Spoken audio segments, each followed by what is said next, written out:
உண்மையில் மனிதனோடு தொடர்புடையது கர்மங்கள் அல்ல, அந்த கர்மங்களோடு சம்பந்தப்பட்ட ஆசைகளே ஆகும். எவ்வாறு மாதவா? நிகழும் இந்த யுத்தத்தில் நீ வெற்றி மீது ஆசை கொண்டு தோல்வியை தழுவினால் அளப்பரிய வேதனை அகத்தை சூழும். அந்த வேதனை உன்னை ஏனைய காரியங்களை செய்ய தூண்டும். ஆதலால் நீ மறுஜன்மம் எடுப்பாய். ஒருவேளை போரில் வெற்றி பெற்றால் உன்னில் அகங்காரம் ஓங்கும். அந்த அகங்காரம் உன்னில் அகிலத்தை வெல்லும் ஆசையை தூண்டும். ஆதலால் படுகொலைகளைச் செய்வாய், பாவக் கடல்தனில் மூழ்குவாய். சிந்தித்துப் பார், ஒருவேளை நடக்கும் யுத்தத்தில் வெற்றியின் மோகமோ தோல்வியின் பயமோ இல்லாதிருந்தால் யுத்தத்தின் இறுதியில் நீ பெறுவது சுகமா இல்லை துக்கமா பார்த்தா? சுகமும் அன்று மாதவா, துக்கமும் அன்று. எனில் உன்னுடைய சுகம், துக்கம், வேதனை, நிராசை, அகங்காரத்திற்கு இந்த யுத்தம் காரணம் அல்ல. நிகழும் யுத்தத்தோடு நீ கொண்டிருந்த அளப்பரிய ஆசைகளே அதற்கு காரணமாகிறது. எனது வார்த்தைகள் சத்தியம்தானே பார்த்தா? அதாவது சுக துக்கத்தை சமமாய் பாவித்து லாபம் நஷ்டம் வெற்றி தோல்வி பற்றி எண்ணாமல் நீ யுத்தம் புரிந்தால் தனஞ்சயா, நீ என்றும் பாவத்தின் பாகமாக மாட்டாய். இதையே கர்மயோகம் என்று கூறுவர். எவர் சாங்கிய ஞானத்தை பெறுகின்றாரோ அவர் ஒன்றை அறிவார். கூட்டில் குடியிருப்பது ஆத்மா என்று உணர்வார். சரீரத்தின் சுகமான அனுபவங்கள் எல்லாம் மரணம் வரையிலேயே, அதாவது அவை உண்மையல்ல, வெறும் மாயையே. இதை உணர்ந்தால் கர்மயோகியாவது இலகுவாகிவிடுகிறது. ஆனால் மாதவா, காரியபந்தம் நிச்சயம் என்றால் உலக வாழ்வை தியாகம் செய்து துறவரம் மேற்கொள்ளலாம் அல்லவா? அந்த எண்ணத்தினால் விளைந்த விளைவுதான் இந்த யுத்தம் என்று உணர்வாய். சிந்தித்துப் பார், சத்வ குணங்கள் அனைத்தும் நிறைந்த தர்மத்தை பற்றி அறிந்தோர் கர்மத்தை விட்டு விலகுகையில், அதர்ம எண்ணம் கொண்டோர் கரங்கள் அகிலத்தை எரிக்கத் துவங்குகிறது. அன்று பிதாமகர் தனது சுகத்தை தியாகம் செய்யாது இருந்திருந்தால் அதர்மத்தின் கரம் இன்று ஓங்கியிருக்காது. அன்று உனது தந்தை துறவரத்தின் வழி செல்லாது இருந்திருந்தால் உன் தமையரான தர்மசீலர் யுதிஷ்டர் என்று அரசாண்டிருப்பார். அவரது ராஜ்ய பிரஜைகளும் அவரால் தர்ம ஞானத்தை பெற்றிருப்பார்கள். வேதனை தரும் செய்தி ஒன்றை கூறுகிறேன் கேள். சத்வகுணம் நிறைந்தவர்களால் மட்டுமே அகிலமானது நன்மையை பெறும்.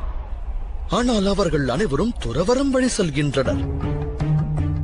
நதியின் நீர் ஆவியாகி இல்லாமல் போனால் மீதமிருப்பதென்ன? பயனற்ற சேறு மட்டுமே மிஞ்சும். அதுபோலவே சத்வகுண ஞானிகள் அகிலத்தை தியாகம் செய்து விலகிச் சென்றால் தமஸ் குணமானது நிறைந்த அதர்மிகள் அகிலத்தில் நிறைந்து விடுகின்றனர். அதனால் அகிலத்தில் பாவமும் அதர்மமும் தழைக்கிறது. அந்த விசித்திர நிலை உருவாகும் போது கர்மயோகி அகண்ட அகிலத்தை காக்க முன் வருகின்றார். ஒரு கர்மயோகி பலன்கள் ஆசைகளை தியாகம் செய்வார், ஆனால் கர்மங்களை தியாகிக்க மாட்டார். அவரை இந்த அகிலத்தில் வாழ்கின்ற சந்நியாசி எனவும் கூறலாம். நற்காரியங்களைச் செய்பவர், அதன் பலன்களை புறக்கணிப்பவர். கர்மயோகி தான் ஈன்றவரிடத்திலோ உறவினரிடத்திலோ தன் பிரஜைகள் இடத்திலோ எந்தவித வேண்டுதலையும் முன்வைக்க மாட்டார். துறவரத்தின் பலன் ஒன்றினை மட்டுமே அவர் பெறுவார். ஆனால் அகிலத்தில் பலனை எதிர்பாராத பணிகளைச் செய்வார். மனிதன் வாரிசுகளின் சுகத்திற்காக உழைப்பவனாக விளங்குகையில் தன் வாரிசிடமிருந்து ஏன் அவன் சுகம் பெறக்கூடாது? மானிடர் வாரிசுகளுக்காக செய்யும் கர்மங்கள் அனைத்தும் வியாபாரமா அல்லது அன்பா? அன்பு மாதவா. எனில் கர்மத்தின் பிரதிபலன் மேல் இச்சை கொள்வது சரியா? எதிர்கால லாபத்தை சிந்தித்தால் அது வியாபாரமாகும் விஜயா. அதில் அன்பிருக்காது. எந்த மனிதன் தன் வாரிசுகளின் எதிர்காலத்தை நல்முறையில் அமைக்கின்றானோ தன் வாரிசுகளுக்கு அன்பையும் தர்மத்தையும் எடுத்துரைக்கின்றானோ அவனுடைய வாரிசு மற்ற மனிதரிடம் அன்பினை வெளிப்படுத்த தவறுவதில்லை. வாரிசுகளின் கர்மம் அடுத்தவரிடம் அன்பை வெளிப்படுத்துவதாகிறது. அவரின் கர்மங்களின் மீது ஈன்றவனுக்கு அதிகாரம் இல்லை எனில் அதன் மீது ஆசை மோகம் கொள்வது எவ்வாறு நியாயமாகும்?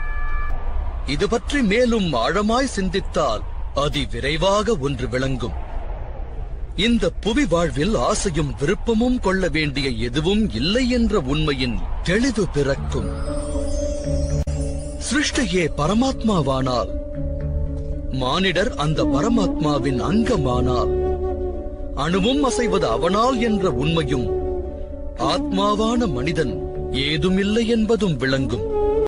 இதுவே கர்மயோகத்தின் மூல சித்தாந்தம். பார்த்தா நீயும் ஒரு கர்மயோகியாக மாறி இந்த யுத்தத்தை நடத்த வேண்டும் அர்ஜுனா. முக்குணங்களையும் தியாகம் செய்து நிர்குணனாக பார்த்தா துவந்தத்திலிருந்து முக்தி அடைந்து விடு. சத் என்னும் பொருள் கொண்ட பரமாத்மாவின் மீது மனதை லயித்து வாழ்வின் கர்மங்களை தொடர்ந்து ஆற்று. பிராப்தம் பெற வேண்டும் என்ற இச்சையையும் பிராப்தம் பெற்றதை ரட்சிக்க வேண்டும் என்ற எண்ணத்தையும் வேரோடு தியாகம் செய். உனது ஆத்மாவிற்கு விடுதலை கொடு. உன் நினைவில் நிறுத்து பார்த்தா உனக்கான அதிகாரம் கர்மத்தை நிறைவேற்றுவதேயாகும். பலனானது இறைவனின் கரத்தில் உள்ளது.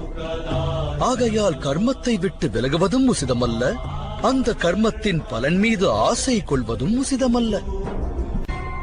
கர்ம பலனை எதிர்பார்க்காத கர்மத்தை மட்டும் நிறைவேற்றுபவர். அப்படிப்பட்ட கர்ம யோகியை எவ்வாறு அறிவது மாதவா? அன்பு பார்த்தா சுவையிலிருந்து விடுபடுவதற்காக சிலர் உணவையே தியாகம் செய்வர். ஆனால் உண்மையில் அவர்கள் மனதிலிருந்து சுவையின் ஆசை விலகுவதில்லை. இருமடங்கு நஷ்டத்தையே சந்திப்பர். ஒன்று பலத்தை இழப்பது. எல்லாம் வல்ல இறைவனை அடைவதற்கு முயற்சி என்பது அவசியமாகிறது. அப்பணியை அவர் ஆற்றுவதில்லை.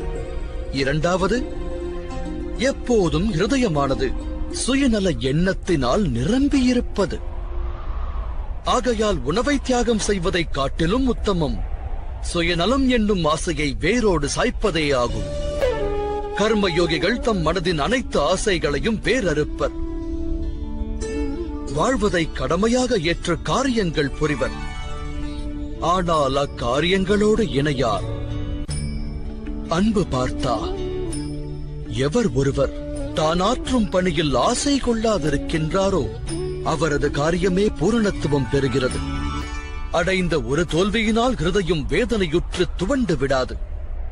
கிடைத்த பெரு வெற்றியினால் ஆணவம் கொண்டு நானே தலை சிறந்தவன் என்ற அகந்தை கொள்ளாது. எவர் வாழ்கின்றாரோ அவரே கர்மயோகியாவார். அப்படிப்பட்டவர்கள் வாழ்வில் மேலும் மேலும் வெற்றியை ஈட்டுவர்.